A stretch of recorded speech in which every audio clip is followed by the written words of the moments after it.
నమస్కారం చంద్రబాబు గారు. నమస్తే. మీకున్న ఈ అపారమైన రాజకీయ అనుభవం, విశ్లేషణలో ఉన్న మీకున్న అనుభవం ప్రకారం మీరు అన్ని పార్టీలు ఎన్టీఆర్ గారి దగ్గర నుంచి అన్ని పార్టీలు అందరి నాయకులను చూశారు, వాళ్ళ నాయకత్వ ప్రతిభను చూశారు. సో ఎవరు ఏం చేయగలరు, ప్రజలకి రాష్ట్రానికి ఏం చేయగలరు, సో ఇవన్నీ ఒక సమగ్రమైన అవగాహన ఉంది మీకు. సో దీని ప్రకారం అసలు రాజధాని ఏపీలో ఎక్కడుంటే బాగుంటుందని మీ అభిప్రాయం? నా అభిప్రాయం ఎప్పుడు కూడా రాజధాని వైజాగ్ లాంటి సిటీనే కావాలి. వైజాగ్ లాంటి సిటీనా? వైజాగ్ లో బాగా ప్రభుత్వ స్థలాలు ఉన్నాయి. అది డెవలపింగ్ అవకాశం. అక్కడ ప్రజలు ప్లస్ ఒక కులము ఒక మతము కాదు, అందరూ సెటిలర్స్. సో అక్కడ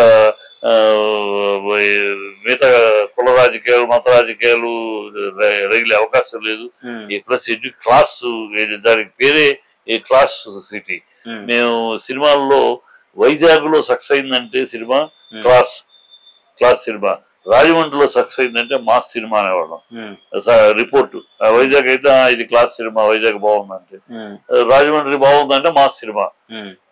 అలాగే వైజాగ్ ఒక డీసెన్సీ, ఒక డిగ్నిటీ ఉన్న సిటీ. ప్లస్ ప్రభుత్వ స్థలాలు విపరీతంగా ఉన్నాయి.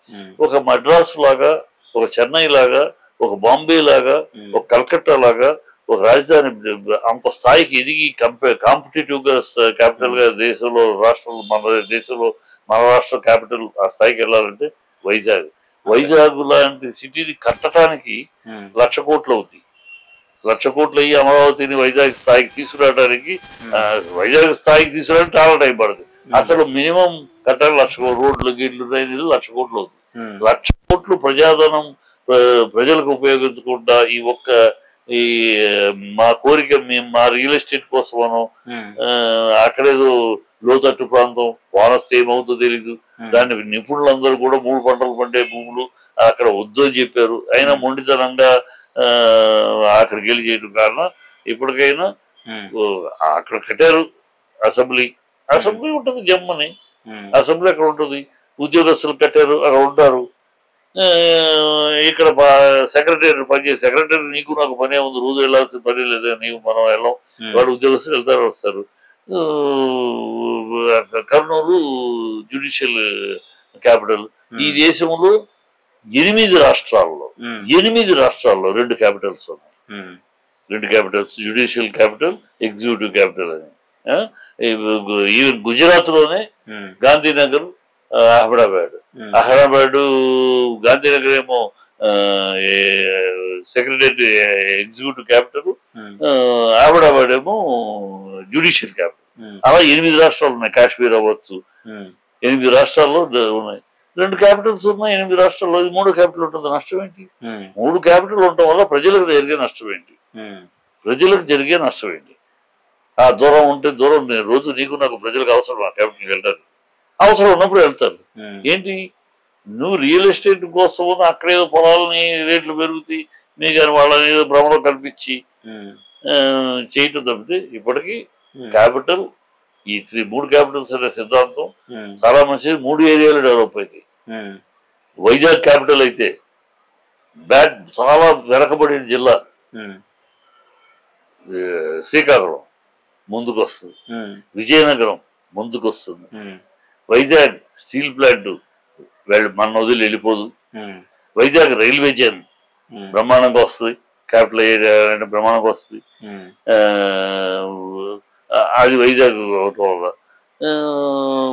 అమరావతి అవటం వల్ల ఏమొస్తుంది?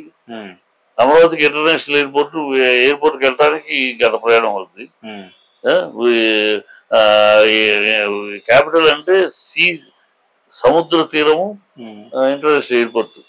వాణిజ్యానికి సముద్ర తీరం. మనకు వైజాగ్ బ్రహ్మాండమైన సముద్ర తీరం. అక్కడ ఇక్కడ క్యాపిటల్ అంటే సముద్రం పెద్ద వాణిజ్యంగా బ్రహ్మాండంగా ఎక్స్పోర్ట్స్ ఇంపోర్ట్స్ పెరగడానికి అవకాశం ఎక్కువ ఉంటుంది.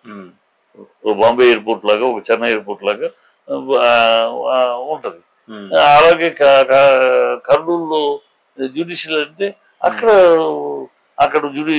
హైకోర్టు కట్టే చోట అక్కడ ఒక డెవలప్మెంట్, అందరికి ఉద్యోగాలు, అందరికి పనులు. అక్కడ హైకోర్టు అంటే ఎక్కడెక్కడ నుంచి కేసులు అక్కడికి వస్తారు. వచ్చిన అలా జన సముద్రం రావడం వల్ల అక్కడ బిజినెస్ డెవలప్మెంట్ అవుతుంది కదా. ఈ అసెంబ్లీ మీకు అవసరమైనప్పుడు వెళ్తారు. అసెంబ్లీ ముట్టడి చేయడానికి కూడా వీలు ఉండదు. ఇప్పుడు ఉన్న అసెంబ్లీ ఉమ్, ఎవరు అసెంబ్లీ ముట్టడిని అలర్ట్ చేస్తా చేయడానికి కూడా ఉండదు. ఉమ్, ఇక్కడ రోడ్డు బ్లాక్ చేస్తే ఇక్కడికి వెళ్ళే అవకాశం అవును. ఉండదు.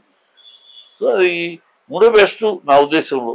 అది చంద్రబాబు ఒప్పుకుంటాడా ఒప్పుకోడా అనేసి చంద్రబాబు ఒప్పుకోడు. ఎందుకంటే ఆ రింగ్ రోడ్లు తన యొక్క ఇదంతా పోతుంది. ఇవాళ అవకాశం వచ్చింది, ఉమ్, ఇంకెందుకు పోగొట్టుకుంటాడు, అమరావతి అంటాడు. అది కరెక్ట్ కాదు. ఫ్యూచర్ లో ప్రజలు తెలుసుకుంటారు. ఉమ్. మీకున్న అపారమైన అనుభవంతో 2024 రెండు పార్టీలకు సంబంధించి గెలుపోటల మీద సమగ్రమైన విశ్లేషణ అందించారు. Thank you sir. Thanks so much.